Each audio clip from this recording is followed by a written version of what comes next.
Meaning of Harold Wilson. Harold Wilson.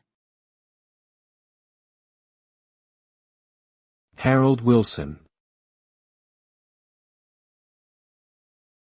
Harold Wilson. Harold Wilson.